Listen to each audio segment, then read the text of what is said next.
Hey everybody, welcome into Warp Factor 10, our show about all things Star Trek here on the Arena Productions. I'm your host Expat, and Star Trek Lower Decks is back. We've been waiting a long time for this.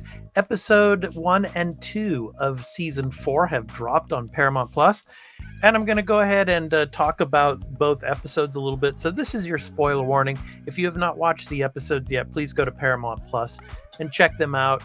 And then come back and enjoy this video. So, because there's going to be some spoilers in my discussion of episodes 1 and 2 and what I felt about it. So, I mean, the first episode called Tuvix, I mean, it's just a kind of a love letter in a sense to Voyager. Of course, we do get the Voyager in this episode, and all the references to, of course, when the Voyager gets invaded by a macroscopic virus.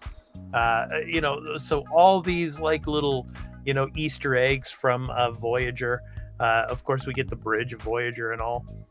And what I really liked about this episode is we finally get a lot of the Lower Decks characters promoted in this episode. So, but before that, it's interesting how, the commander is saying to Boimler as he's working in the holodeck that he's basically, he's going to be promoted.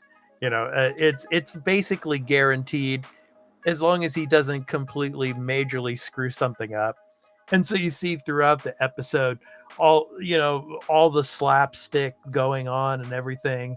You see like the name of Captain Janeway's holographic boyfriend. I mean, all the Easter eggs and stuff. But as all of these the virus is like running around and spreading gel and goo all over the ship and all. And I like the moment when Mariner basically comes forward to and tells Boimler the truth that she's the one that basically was recommending Boimler to be promoted and all. I thought that was really cool. And so basically the Cerritos is they're basically ordered to escort the Voyager back to Earth so that it could become a museum. So that's interesting because in Picard it's basically at the the Fleet Museum. So it was really cool. And so we get the promotions towards the end. Of course, Boimler gets promoted to lieutenant junior grade.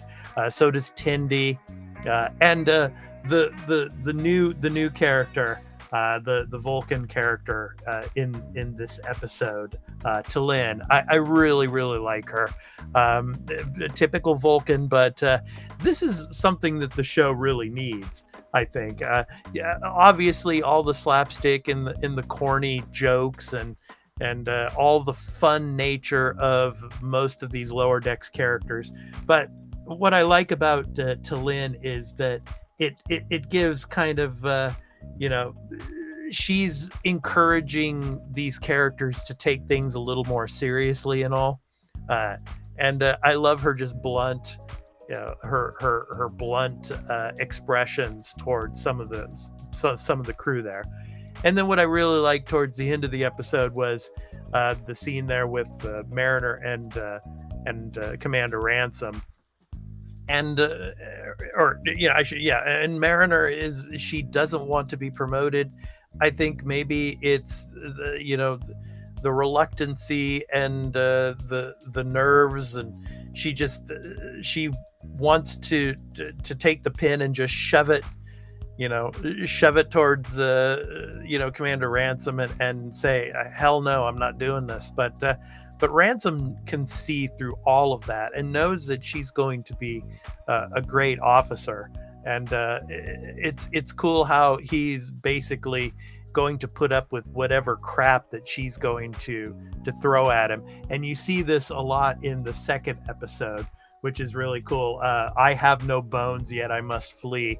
And what I love about this episode is that she's going completely, Mariner, out of her way to try to be demoted.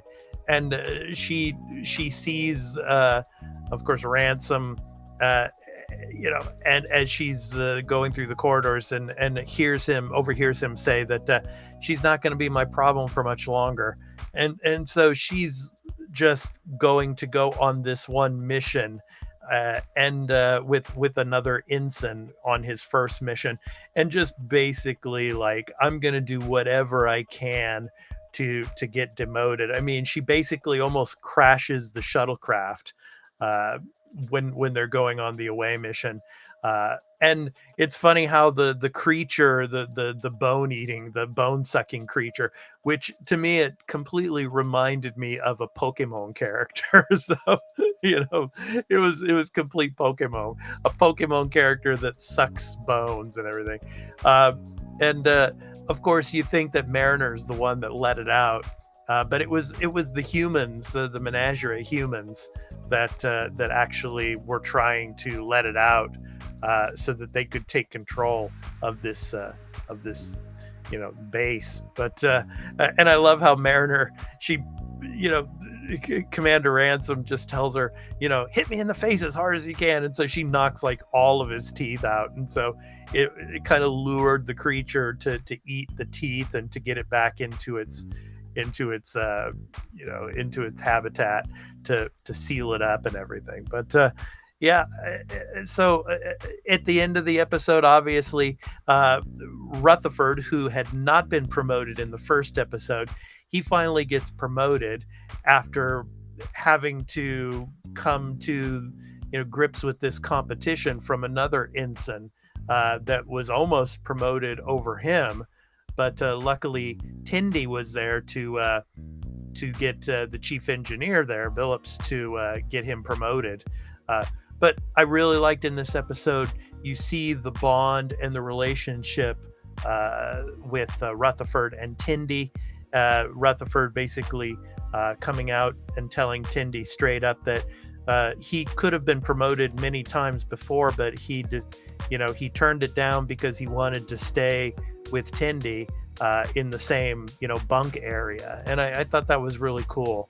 But anyway, he gets promoted, so now basically all of the main ensigns are now lieutenant junior grades, and Mariner comes to grips with the fact that she's now a lieutenant, and she's probably going to wise up a little bit more as we go on. But obviously, we're still going to get lots of antics throughout the season, I'm sure.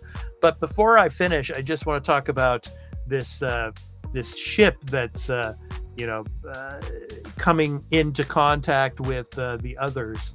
Like in the beginning of episode 1, you see or actually it's at the end of episode 1, I think, the Klingon ship that just gets obliterated by this unknown vessel. And then at the beginning of the second episode, you get this Romulan ship that completely gets just vaporized.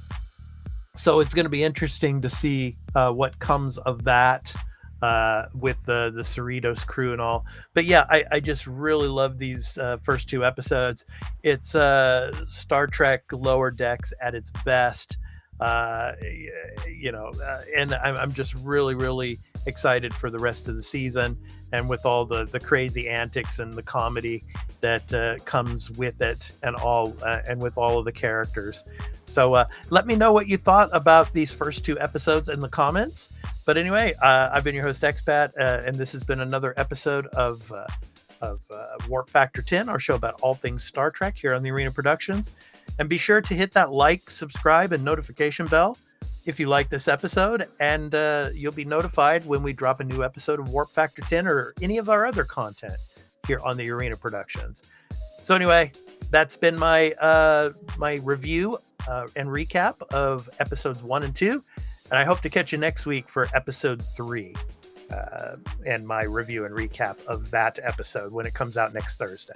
So anyway, take care, everyone, and live long and prosper. Peace out.